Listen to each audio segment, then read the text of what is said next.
gracias esta tarde por tu amor, por tu misericordia. Gracias por traernos hasta este lugar. Gracias por permitirnos estar aquí en esta noche, esta tarde. Y te damos gracias porque confiamos en que tú estás haciendo una obra maravillosa en nuestras vidas, en nuestros corazones. Gracias por la oportunidad que tenemos de venir y de estar juntos delante de ti, Señor, y de poder tomar este tiempo maravilloso que nos has dado, que nos has permitido.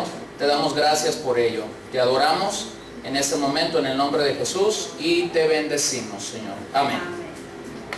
Bueno, vaya abriendo su Biblia a la primera carta de Pablo a los tesalonicenses.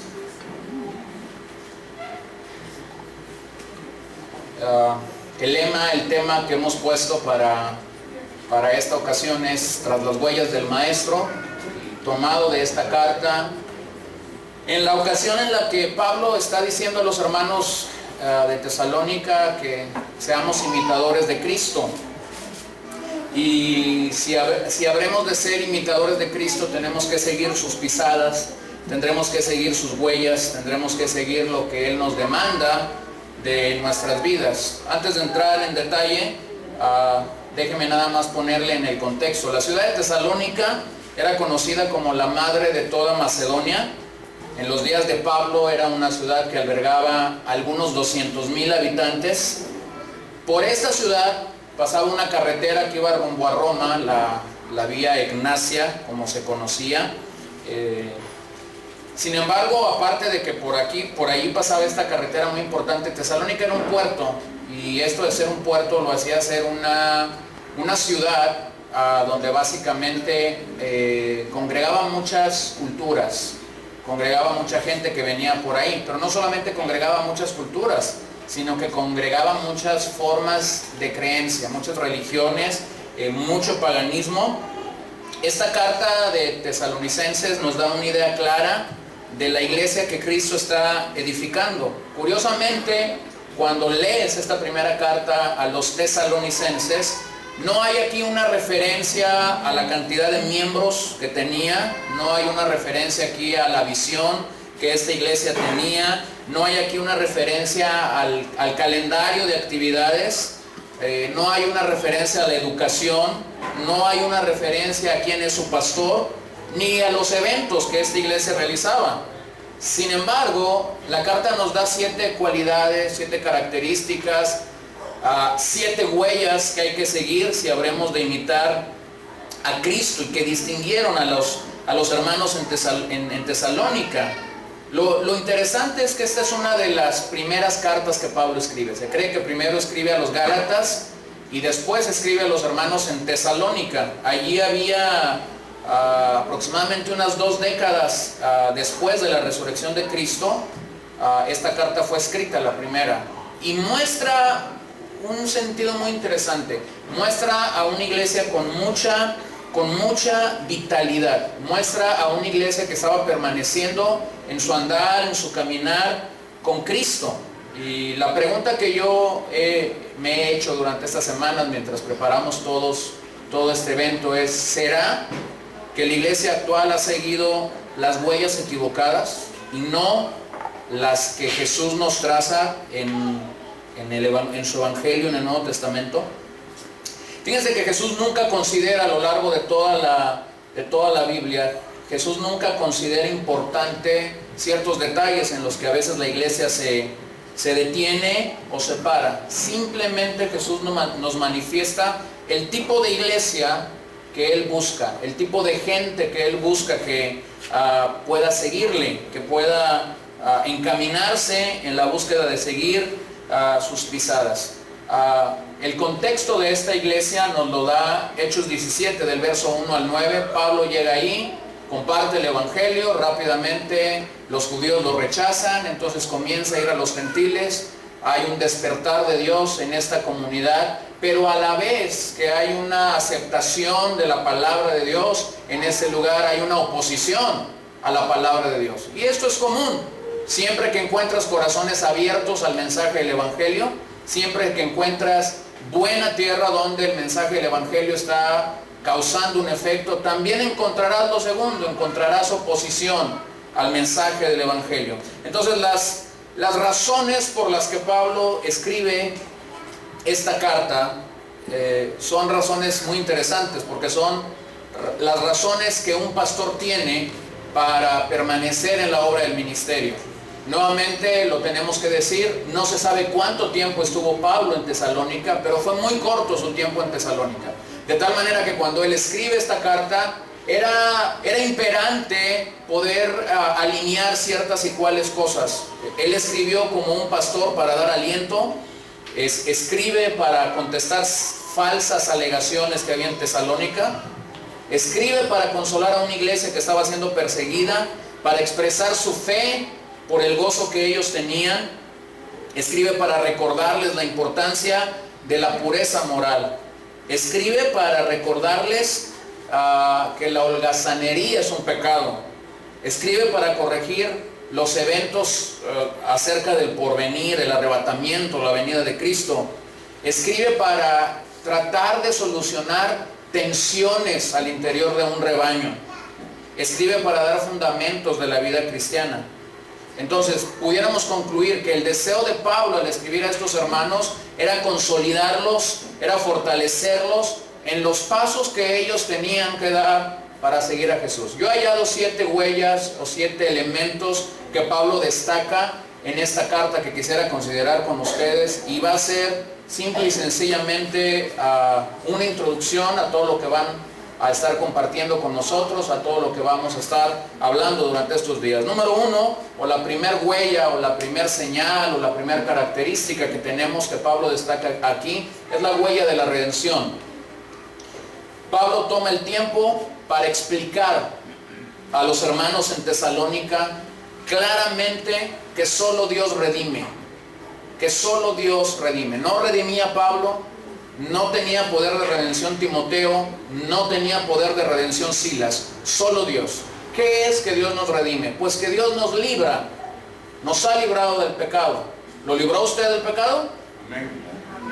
¿Cuándo? ¿Quién sabe? Pero seguramente si usted está aquí, si yo estoy aquí, hemos experimentado este momento en el que Él nos redimió. Pablo deja ver de una manera muy clara que esta congregación había sido redimida. Y el ser redimidos debe ser un parteaguas en la vida de todo creyente, en la vida de todo hijo de Dios.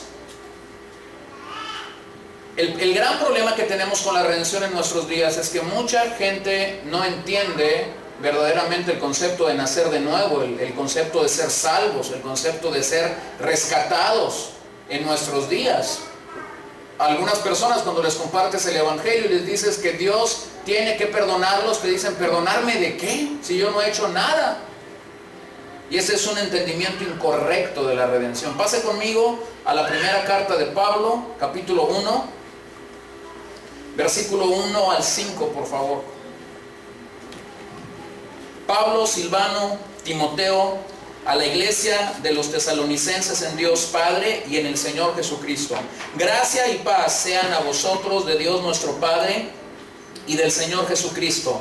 Damos siempre gracias a Dios por todos vosotros, haciendo memoria de vosotros en nuestras oraciones, acordándonos sin cesar delante del Dios y Padre nuestro de la obra de vuestra fe, del trabajo de vuestro amor y de vuestra constancia en la esperanza en nuestro Señor Jesucristo. Porque conocemos, hermanos amados de Dios, vuestra elección, pues nuestro evangelio no llegó a vosotros en palabras solamente, sino también en poder, en el Espíritu Santo y en plena certidumbre, como bien sabéis cuáles fuimos entre vosotros por amor de vosotros. Este fue el comienzo de la iglesia en Tesalónica.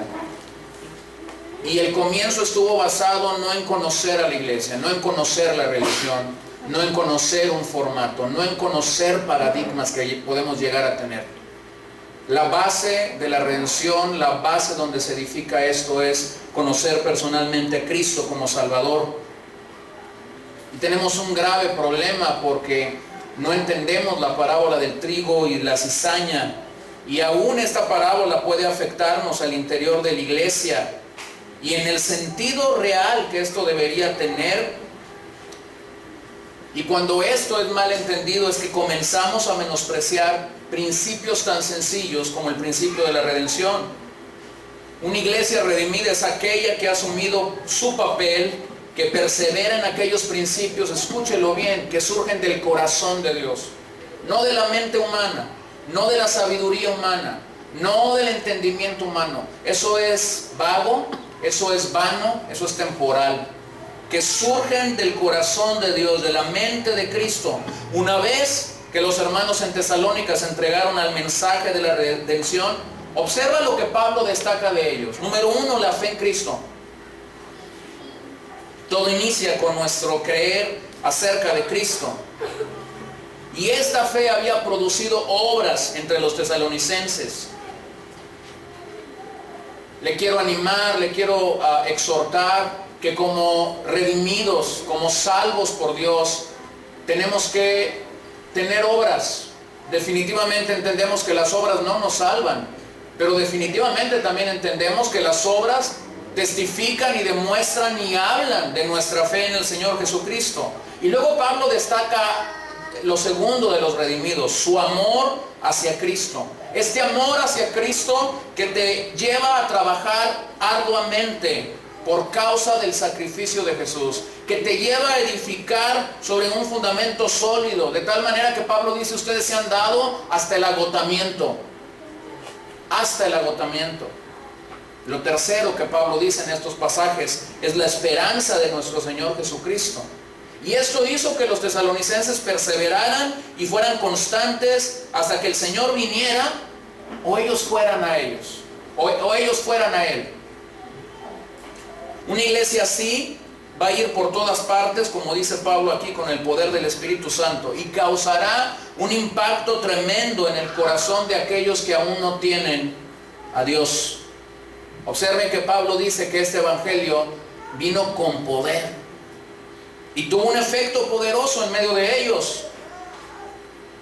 Y hay una razón por qué tuvo un efecto poderoso, porque en cualquier lugar que la palabra de Dios es escuchada y es obedecida, tendrá un efecto poderoso. Pero tú puedes escuchar la palabra de Dios, yo puedo escuchar la palabra de Dios y no obedecerla. Y entonces esta es la razón por qué a veces en nuestras congregaciones, en nuestras familias, tenemos gente que escucha la palabra de Dios, y estás viendo ahí que una pareja puede ir tomada de la mano a la iglesia, y en uno la palabra penetró de tal manera que hay un efecto poderoso. El otro simple y sencillamente escuchó la palabra, pero no tuvo este efecto poderoso. Entonces somos llamados a entender que donde la palabra es escuchada, es creída, es obedecida, tendrá un efecto poderoso. Hace unas semanas estaba compartiendo ahí en la congregación en Mochis la parábola del sembrador. Y mientras estuvimos compartiendo esta parábola en 2 semanas, estuvimos repartiendo semilla cada domingo. Es decir, había folletos ahí disponibles para que la gente saliera y sembrara semilla de este tipo en el corazón de gente no creyente. Y alguien me testificaba acerca de su hijo, que mientras llegaban a una gasolinera, él tomó 3 folletos y repartió 3 folletos a 3 empleados de esta gasolinera. Y cuando se sube al carro, este niño dice, Señor, por favor, que sea tierra buena. ¿Te imaginas? Un niño de 5 años dando 3 folletos a 3 adultos, subiendo al carro y diciendo, Señor, por favor, que sea tierra buena. Esto es lo que me anima a tener una iglesia integrada. Esto es lo que me anima a no segregar a nuestros hijos de nuestra reunión. Que ellos puedan entender desde temprana edad que el evangelio no solamente es una actividad domingo a domingo para venir a sentarnos, domingo a domingo para entrar a una escuela dominical, pero que puedan saber que el evangelio es una aventura en acción el resto de los días. Entonces, qué maravilloso es que lo que Pablo encontró en los tesalonicenses fue esto, fue tierra buena. Y cuando es el Espíritu Santo quien poderosamente actúa en nuestros corazones, es que veremos ese efecto poderoso. Número 2, la segunda huella que yo veo que ellos siguieron fue la huella de la consagración. Ellos entendieron en qué consistía eso. Observe ahí el versículo 6. Y vosotros vinisteis a ser imitadores de nosotros y del Señor. De nosotros y del Señor. ¿Se acuerda a quiénes Pablo menciona al principio de la carta? Silvano, Timoteo y él mismo, Pablo, Silvano y Timoteo. Estos tres hombres eran misioneros. Pablo pues fungía como apóstol. Podemos decir que estos tres hombres estaban en la empresa misionera, estaban yendo de ciudad en ciudad compartiendo el evangelio. Pero vean esto, llegaron a ser imitadores nuestros. ¿Por qué? Porque era lo visible, era lo que los tesalonicenses estaban viendo. Pero más importantes, dice Pablo, y de Cristo, y de Cristo. Es poderoso ver aquí el genuino carácter que estos hombres tuvieron y que experimentaron la redención en sus vidas, y esto fue un ejemplo para los hermanos en Tesalónica. Ellos no se dedicaron simplemente a hablar, sino que Pablo, Silas, Timoteo imitaron a Cristo, y mientras ellos estaban imitando a Cristo en Tesalónica, los hermanos los vieron y los comenzaron a imitar a ellos, es decir, siguieron el ejemplo de Pablo y sus compañeros. La palabra imitador es una palabra griega, mimetai, y de ahí se deriva la palabra que nosotros conocemos como mímica. De ahí se deriva los mimos, ¿no?, que hacen con sus manos y su boca y toda esta situación. Pero esta obra ocurrió en el momento de la salvación. Al llegar a ser unas nuevas criaturas, los patrones anteriores del pecado fueron reemplazados por una vida santa. Y lo que tenemos que entender es que la iglesia no está llamada simplemente a representar a Cristo aquí en la tierra, sino a verdaderamente esforzarnos de forma individual a ser semejantes a Él día tras día. Hermanos, no somos llamados a asistir el domingo a la iglesia y portarnos bien el día domingo, como algunos a veces piensan que el cristianismo es portarse bien el día domingo, darle a Dios un día a la semana. No, eso no es cristianismo, eso es religión, pero no es cristianismo. Estos hombres vivían la vida cristiana en consagración a Dios momento a momento. Por eso los tesalonicenses los vieron como un ejemplo a seguir. Los vieron como un ejemplo a seguir. Entonces la meta de cada uno de ellos, como nuestra meta, debe ser como Cristo cada día. ¿Cuál es nuestra meta? Cada día.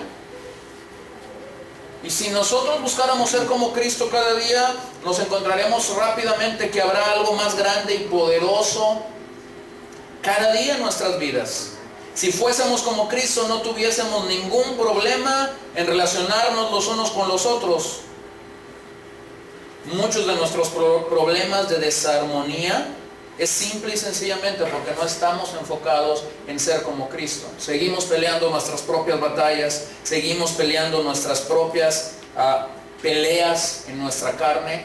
Seguimos siendo como Abraham pariendo a Ismael en el esfuerzo de su carne, y no como Abraham pariendo a Isaac en esta metáfora que hay de nuestra carne, o simple y sencillamente la fe en Dios, creer en Dios. Entonces necesitamos imitar a Cristo. Pablo en otras ocasiones a los corintios les decía: sean imitadores de mí como yo de Cristo. Ahí en el capítulo 11, verso 1 de la primera carta: imítenme a mí como yo imito a Cristo. Entonces necesitamos ir tras la huella de la consagración. La tercera huella que quiero destacar aquí es la huella del sufrimiento. Diga sufrimiento. ¿Usted sufre? ¿De verdad sufre? Todo depende, ¿verdad? ¿Con qué lupa veamos eso? Todo depende con qué anteojos veamos el sufrimiento. Pero miren lo que dice el versículo 6 también, en la segunda parte: recibiendo la palabra en medio de ¿qué? De gran tribulación, con gozo en el Espíritu Santo. ¿Cómo recibieron la palabra? ¿Contentos? Con gran tribulación. Por eso dije, a la par que Tesalónica recibe un mensaje poderoso del Evangelio, a la par reciben una oposición del Evangelio. Bastaría con leer Hechos 17 del 1 al 9 para entender al tipo de oposición que me refiero. Estos 9 versículos destacan simple y sencillamente cómo Pablo planta esta iglesia, cómo Pablo planta esta congregación, y ver inmediatamente cómo es que tuvo que salir, huir de esta ciudad. E inmediatamente va a Berea. Y cuando los que se habían opuesto en Tesalónica al mensaje de Pablo ven que está en Berea, van tras él. Y de Berea tiene que brincar a Corinto. Y parece ser que en Corinto es donde pasa una buena época de su vida, y de allí escribe esta carta a los tesalonicenses. Ellos no tuvieron una vida fácil. Ellos no tuvieron una vida fácil. Ahora observe la progresión de estos tres principios. Una iglesia redimida, que entiende la redención. Una iglesia consagrada, que entiende la consagración a Dios, necesariamente tendrá que llegar a sufrir. Necesariamente tendrá que llegar a padecer. Miren ahí en Primera de Tesalonicenses 2, verso 14. Porque vosotros, hermanos, vinisteis a ser imitadores de la iglesia de Dios en Cristo Jesús, que está en Judea, pues habéis padecido de los de vuestra propia nación las mismas cosas que ellos padecieron de los judíos, los cuales mataron al Señor Jesús y a sus propios profetas, y a nosotros nos expulsaron y no agradan a Dios, y se oponen a todos los hombres, impidiéndonos hablar a los gentiles para que estos se salven. Así colman ellos siempre la medida de sus pecados, pues vino sobre ellos la ira hasta el extremo. Una iglesia consagrada, una iglesia redimida, va a provocar la hostilidad del mundo. ¿Usted sabe lo que es eso? Una iglesia redimida, una iglesia consagrada, va a provocar el odio del mundo, la hostilidad del mundo. Las redes sociales han sido una herramienta increíble para comunicar el evangelio verdadero y falso. Verdadero y falso. Y cuando estás ahí en las redes sociales, te expones a la crítica de todas las personas que te escuchan. El otro día alguien me mandó una carta o un mensajito ahí, no, nada grato, porque el vocabulario que usó era horrible. Yo no sé cómo todavía al final me dice que es un creyente, solo porque escuchó un mensaje que no le gustó, y nomás por eso me hice merecedor de una serie de ofensas. Y yo cuando estaba leyendo esto, a mí en lugar de causarme tristeza, congoja, yo me empecé a reír. Y yo dije, mira lo que puedo. O sea que no nada más te dicen qué bien, o sea que no nada más te ponen ahí un dedito que dice me gusta, también te dicen lo otro.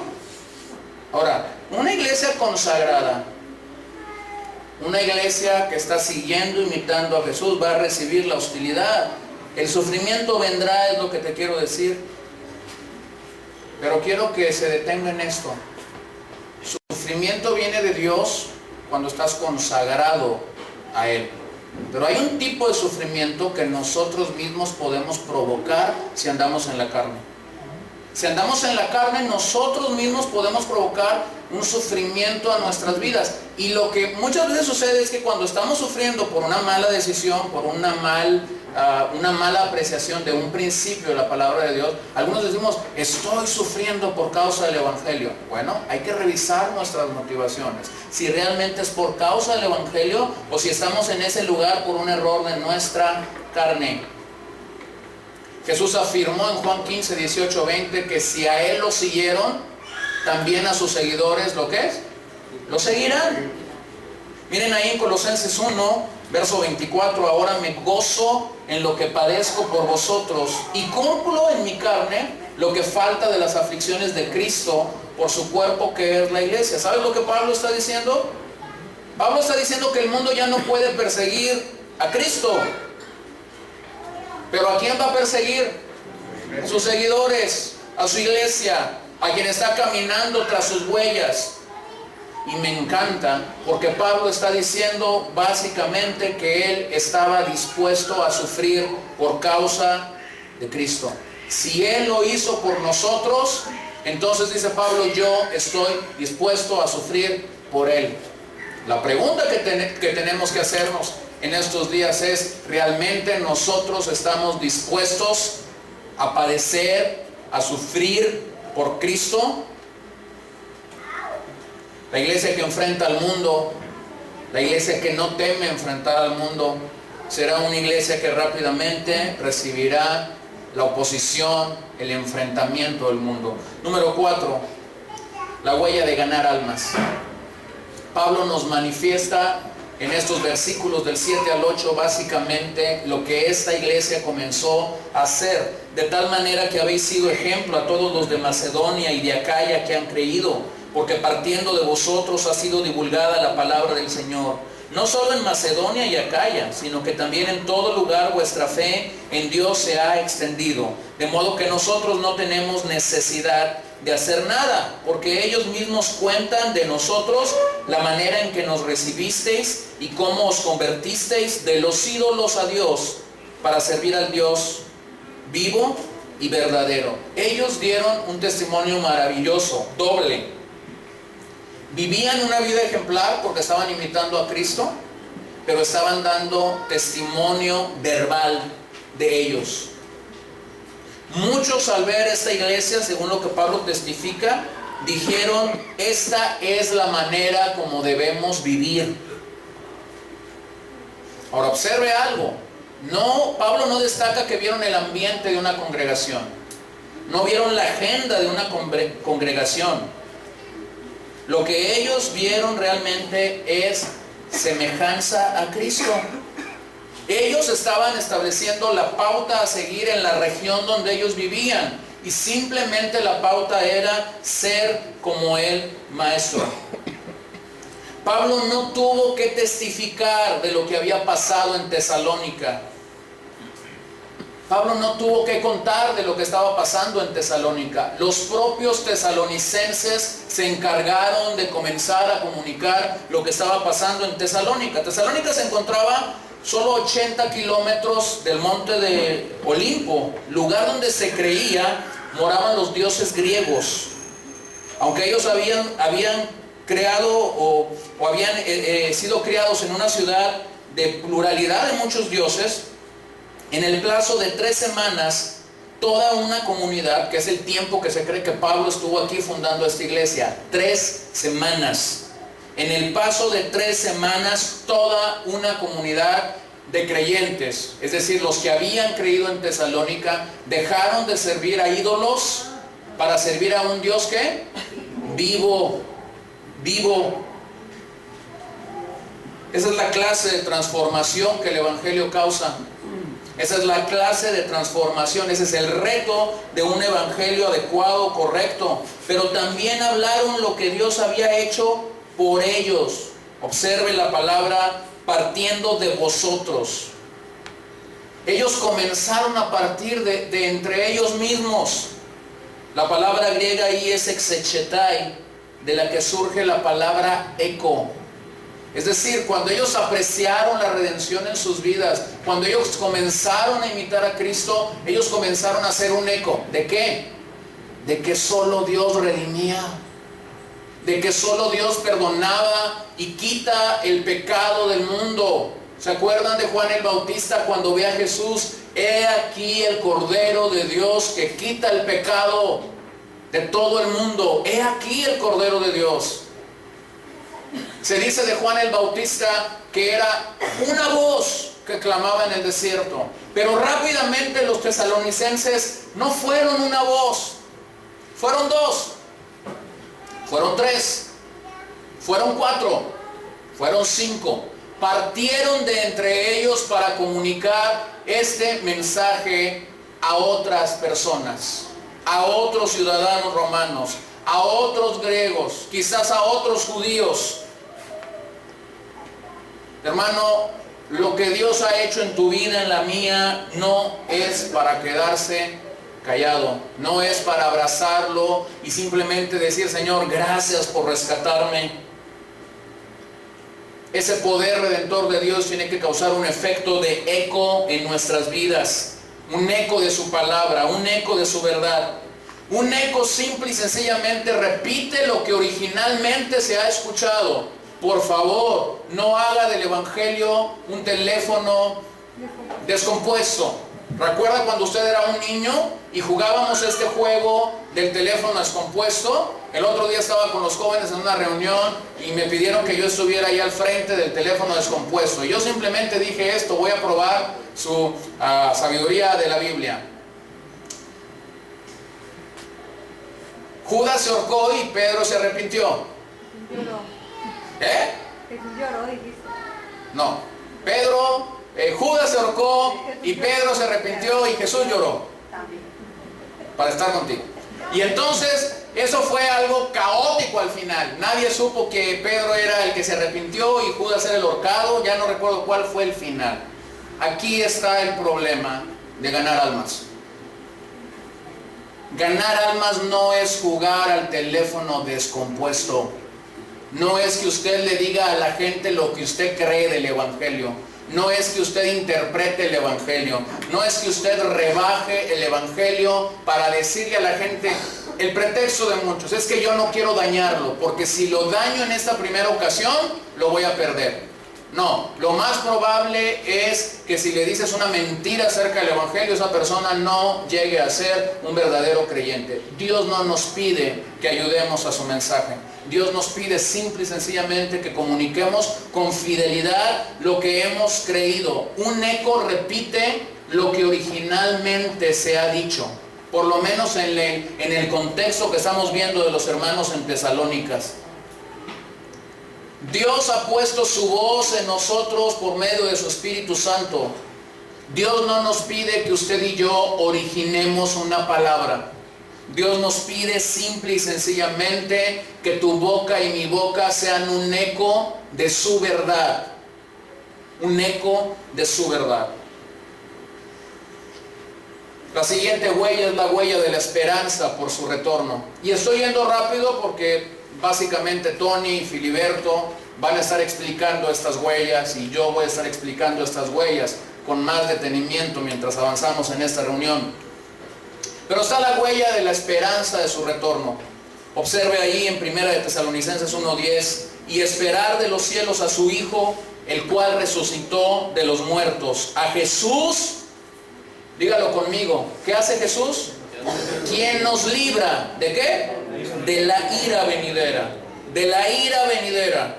La palabra esperar se usa solo aquí en el Nuevo Testamento. Es la única ocasión en este pasaje en el que la palabra esperar se refiere a lo siguiente: a una espera expectante, a una espera constante, a una espera paciente, a una espera confiada y definida. ¿En qué? En que Jesús nos librará de la ira venidera. Es triste, pero este es uno de los mensajes más menoscabados, más despreciados, menos predicado en la iglesia del siglo XXI. He escuchado de algunos creyentes: ¿para qué quiero que me prediquen de la venida del Señor Jesús? ¿Para qué quiero que me prediquen del arrepentimiento? Si ni siquiera me quiero ir al cielo, todavía. Si usted está ahí, si usted es de los que cree, ¿para qué van a pasar unas cuantas horas predicándome acerca de que el Hijo de Dios viene? Usted está en un tremendo problema espiritual. Usted no ha entendido la redención. Si la iglesia no se mantiene expectante a que Él viene, habla de nuestro mediocre entendimiento de la redención en nuestras vidas. Por eso es que el tipo de cristianismo de nuestros días está enfocado en el presente, está enfocado en la salud, está enfocado en la fama, está enfocado en el reconocimiento actual, está enfocado en el poder, está enfocado en la influencia que podemos tener sobre la política, sobre los medios sociales, está enfocado en el hoy. No, hermanos, no. El Evangelio no está enfocado en el hoy. El Evangelio está enfocado en la bendita esperanza de que el Hijo de Dios un día nos arrebatará y un día nos librará de la ira venidera. Y mientras nosotros estemos en el presente, nosotros tenemos que consagrarnos a su causa. Nosotros tenemos que amar su causa. Nosotros tenemos que anhelar su regreso. No podemos afirmar ser creyentes y a la vez no creer en su venida. El Cristo al que usted y yo servimos viene por su iglesia. Dígale al que está a su lado: el Cristo al que yo sirvo viene por su iglesia.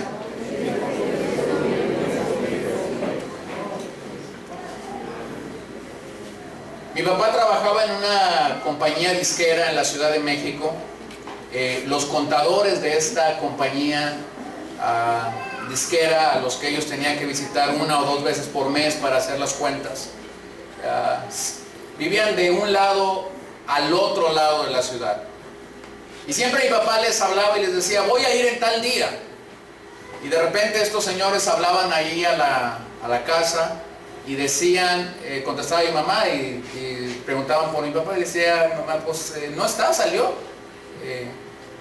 Y decían estos señores: lo que pasa es que el señor Fernando dice que viene, pero nunca viene. Y así están algunos cristianos. Ese es el problema, que algunos están diciendo: ¿otra vez me vas a decir que viene? Pues si desde que me convertí están diciendo que viene, ya tengo 40 años y todavía no viene. Y allí está el problema. Allí está el problema. Los cristianos deberíamos anhelar este evento. Este evento nos debería motivar a vivir vidas cristianas para servir al Señor en el presente. Miren lo que la Biblia dice. Léalo conmigo, por favor. He aquí y mi galardón conmigo para recompensar a cada uno según sea su obra. ¿Según qué? Eso a algunos les da gusto, les produce gozo, y a otros les produce nervios. Algunos dicen: Señor, sí. Otros dicen: Señor, no, espérame tantito. Pero a la par, saber que Él regresa nos debe motivar a cumplir con gran urgencia la gran comisión. A través de este libro, Pablo afirma a los creyentes en Tesalónica acerca de la segunda venida de Cristo.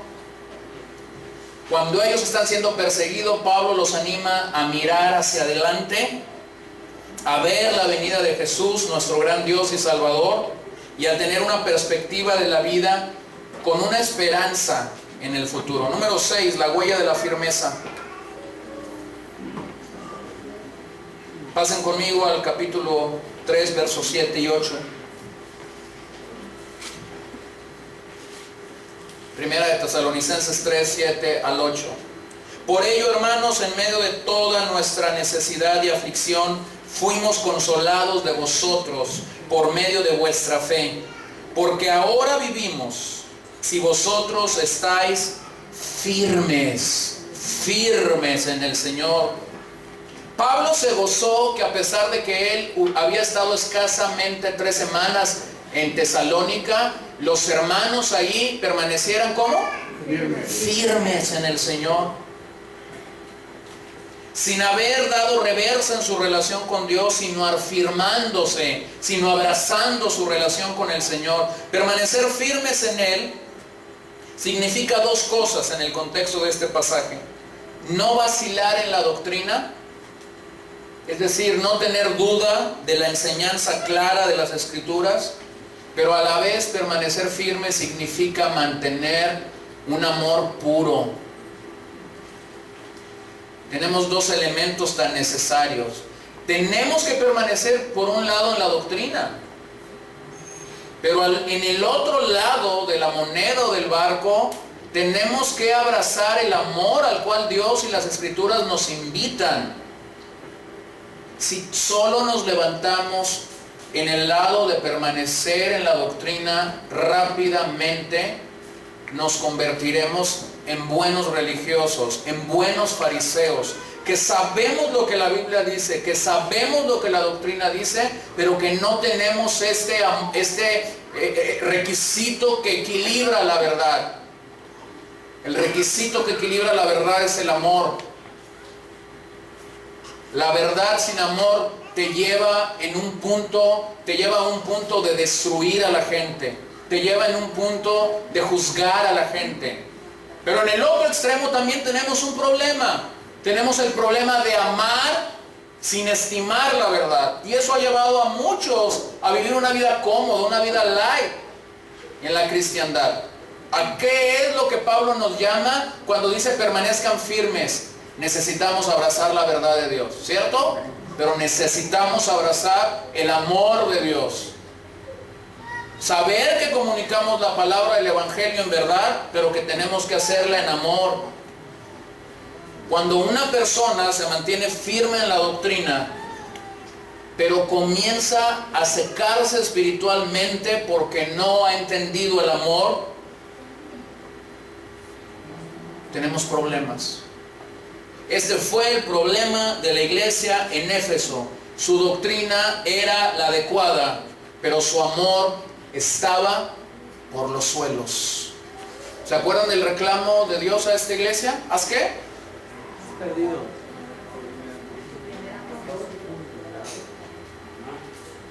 ¿Perder o olvidar? Apocalipsis 2, versículo 4. Tengo contra ti que has dejado tu primer amor. Dejado, un acto de la voluntad. Dejar, un acto de nuestra voluntad. Perder no es un acto de nuestra voluntad. Yo puedo perder este celular por descuido mío, ¿cierto? Pero es muy diferente perderlo a dejarlo. Yo puedo decir, esta cosa ya no sirve, y dejarla ahí. ¿Cuál era el reclamo? Habían dejado, voluntariamente habían dejado su protoságape, su primer amor, su mejor amor. Y la condena de Dios a esta congregación era, me has dejado de amar. Aunque tu doctrina está muy bien, me has dejado de amar. Y es que si yo dejo de amar a Dios, comenzaré a dejar de amar a la gente.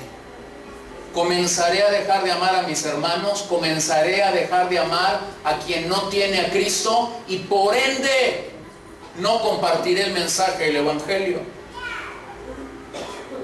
La séptima huella es la huella del sometimiento y nos lo da el capítulo 4, versículo 11. Y que procuréis tener tranquilidad y ocuparos en vuestros negocios y trabajar con vuestras manos de la manera que os hemos mandado. Este elemento no es tan obvio como los demás, como las 6 que hemos visto, pero hay una razón para ello. En ninguna otra de las epístolas de Pablo se dan tantos mandamientos sin condiciones y sin defenderlos como en esta. Si usted pasa la carta de los Corintios y ve los mandamientos que Pablo dio ahí, se va a encontrar que casi daba un mandamiento y daba la defensa porque es que estaba dando ese mandamiento. Es que los corintios eran tercos. Lo que Pablo había encontrado aquí era buena tierra donde simple y sencillamente la palabra había sido escuchada, obedecida y había una buena recepción. Por eso es que Pablo no estaba explicando vez tras vez las instrucciones que él estaba dando. Esto destaca una mentalidad de sometimiento en la vida de los tesalonicenses. Usted puede ver del capítulo 5, del 12 al 22, encontramos una serie de mandamientos sin ninguna explicación. Pablo no los explica, simple y llanamente dice lo que se tiene que hacer. ¿Por qué lo hace así? Porque Pablo había entendido, no necesitaba explicar el mandamiento. Esos hermanos se someterían al mandamiento porque habían recibido la palabra de Dios de una manera adecuada. Si nosotros como individuos estamos sometidos a la Escritura, no batallaremos a las diferentes áreas con las que algunas personas batallan. No batallaremos a someternos a nuestros padres, a nuestras esposas o esposos, a nuestros patrones, a nuestros líderes espirituales. Es curioso, pero hay mucha gente que cree que está sometida a Dios, pero curiosamente no viven sometidos a los hombres. Y es que es bien fácil decir, yo me someto a Dios, porque a Dios nadie lo ve. Pero si tú dices que te sometes a Dios y tienes problemas de someterte con quien sí ves, creo que tienes que hacer un examen, una auditoría, un autoanálisis de esa frase que muchos de nosotros en algún momento de nuestras vidas hemos vivido. Esta es la necesidad por la cual tenemos de predicar continuamente la palabra como pastores y de enseñar a cómo aplicar la palabra de Dios en nuestras vidas. Hay mucho que aprender de la palabra de Dios, ciertamente, pero una de las urgencias mayores en nuestros días es que el pastor, el líder de un rebaño, debe comprometerse a dirigir a su pueblo, a someterse totalmente a la palabra de Dios. Escúcheme bien esto, totalmente. ¿A qué? A la palabra de Dios, no a mí como pastor. Me he cansado de decirlo en los 2 últimos años, no se someta a mí. Si usted me va a usar como pretexto que está diciendo, yo me someto a lo que dice el pastor, no, yo no lo voy a rescatar, yo no lo voy a salvar. Sométase a la palabra del Señor, sométase a lo que la palabra nos ordena. Y seguramente si usted se somete a lo que la palabra nos encomienda, seguramente usted se someterá a los líderes espirituales. Es sencillo.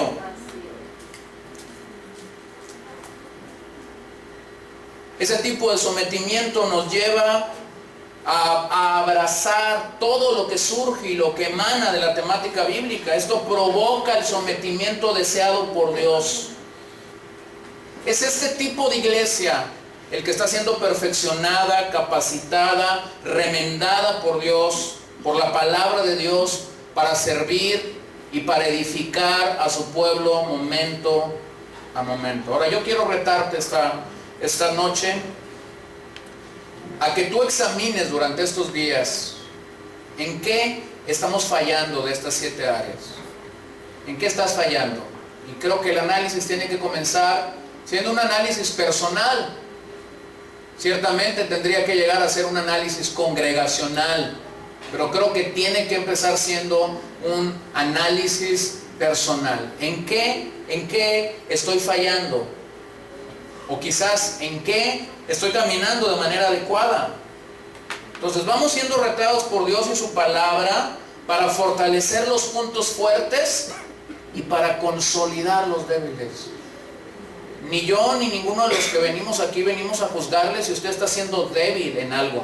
No, venimos a instarle en el amor de Jesucristo, a exhortarlo, a animarlo que si vamos a ir tras las huellas del Maestro, tenemos que ser fortalecidos en un entendimiento claro de lo que la palabra de Dios nos habla. Piénselo una segunda vez esta noche, Tony.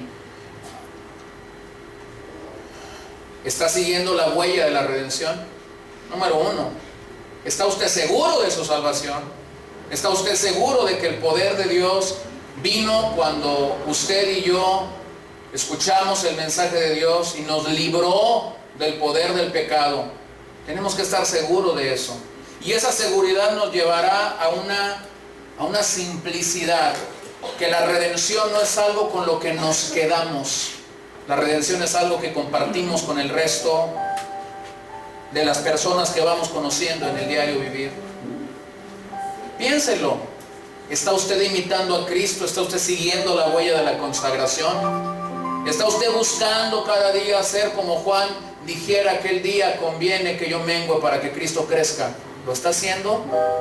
Si lo está haciendo, qué bueno, lo animo a que lo siga haciendo. Pero si no lo estás haciendo, te exhorto en el amor de Jesucristo a que pares en tu vida, a que te detengas en tu caminar y comiences a consagrarte a Él, a imitarlo a Él. ¿Cómo estás experimentando el sufrimiento? Y la pregunta creo tendría que ser, ¿estamos dispuestos verdaderamente a sufrir, a padecer por causa de Cristo? Creo que nuestro entendimiento a veces de sufrir es tan bajo, tan bajo.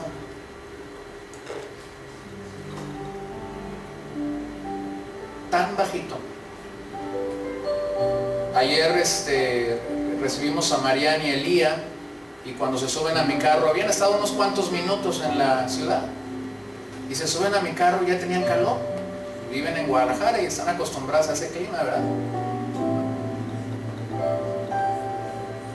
Y a veces, pues simplemente un cambio de clima, ya estamos sufriendo, ¿verdad? Ahora piénselo en Cristo piénselo. Venía recordando ahorita en la mañana cuando veníamos compartiéndoles a ellas de David y de que ahora está en la India. Pero yo recuerdo que un día hace muchos años, David me dijo que había hecho una práctica que en aquel momento a mí me pareció rarísimo. Yo dije, este cuate, qué raro es. Pero me dijo en medio verano, me dijo, ayer dormí sin abanico. Abrí las ventanas de mi recámara y dormí así sin abanico, sin nada. Yo lo volteo a ver y le digo, ¿y eso? Y ahora entiendo. Y me dijo, ¿sabes que un día voy a ser misionero? Y yo no sé si a donde vaya haya electricidad. ¿Estás dispuesto a quitarte lo que trae placer a ti? Simplemente para decir, ni siquiera se había ido, me lo dijo hace como 5 años. Pero tan solo estaba pensando en un sueño de su corazón. ¿Estás dispuesto a seguir la huella de ganar a otros para Cristo? ¿Pudieras reafirmar tu compromiso, mi compromiso de ganar almas, de compartir el mensaje del Evangelio? Este no es un programa de la iglesia. Hay tanta gente que piensa que el evangelismo es un programa de la iglesia. Hermano, entiéndalo. El evangelismo no es un programa. El evangelismo es tu vida diaria en Cristo. Es tu estilo de vida. A veces los programas lo único que ponderan es que el resto de la congregación sepa que yo soy un evangelista. Eso no sirve. Eso no sirve, porque eso lo que busca es el aplauso de otros creyentes. Pero cuando usted va por ahí en su trabajo y va sembrando semilla, y va por la calle y está en la escuela y siembra semilla sin que nadie lo vea, pero allá lo están viendo, ¿pudieras considerar que el ganar almas es una huella que tenemos que seguir? Y la huella de la esperanza, saber que un día Él regresará y nos librará de la ira venidera. Estos últimos días este tema ha sido un reto para mi vida. Hace unos meses atrás, yo creo, Tony me retó a predicar acerca de la venida de Cristo. Me dijo, nunca te he escuchado hablar específicamente de esto, y lo hizo por teléfono. Pero ha sido una bendición estar leyendo y estudiando y examinando este tema. ¿Estamos realmente parados en la realidad de su venida? Y la huella de la firmeza, ¿qué tan firme estás caminando en Él? Firmes en el Señor. ¿Qué tan sometido estás caminando a la palabra de Dios? Le invito a estar de pie y vamos a orar esta noche.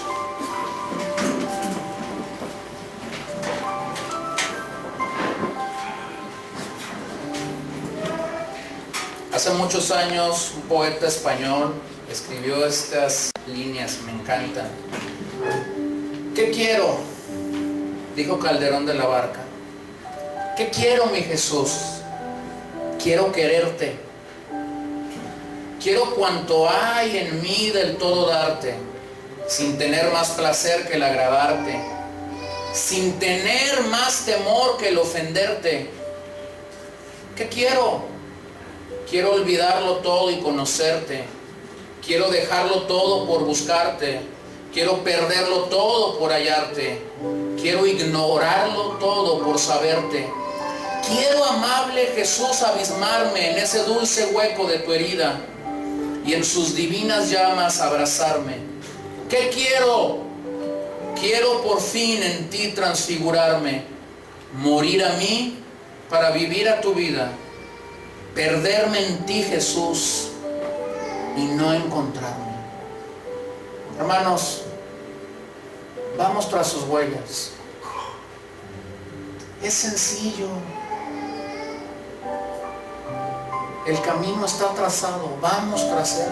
No hay que inventar nada. Vamos tras él. Señor, Te adoramos en este momento. Te damos la gloria y la honra que solo tú mereces. Quebrántanos.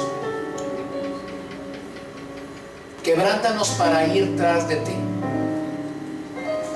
Hay tantas ideas humanas, hay tanta sabiduría humana a veces llenándonos, invadiéndonos, que nos impiden poder caminar tras de ti.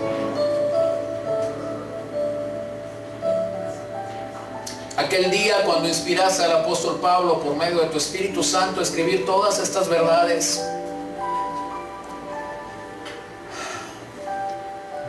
pudiste afirmar a los hermanos en Tesalónica en lo que estaban haciendo bien.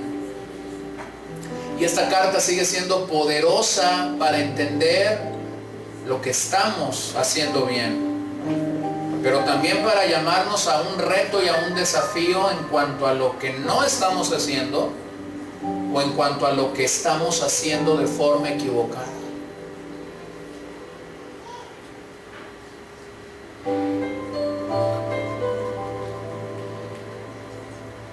¿A quién iremos, Señor? ¿A quién iremos? Solo tú tienes palabras de vida eterna y de salvación. Y mañana, Señor, ¿a quién iremos? Solo tú, Jesús. Que podamos seguirte, que podamos amarte, que podamos abrazarte, que podamos vivir para tu gloria y para tu honra. Te lo pedimos, Jesús, en esta hora,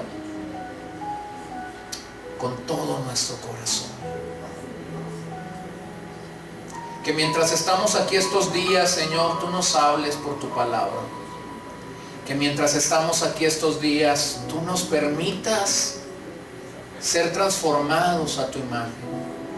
Moldéanos, renuévanos, quebrántanos, llámanos a servirte de una manera más comprometida. Todo esto lo queremos pedir en tu nombre, poderoso Señor. Y alabarte y bendecirte, porque solo tú mereces ser exaltado, Señor. Gracias, Señor. Gracias, Jesús. En tu nombre oramos. Gracias, Señor. Amén.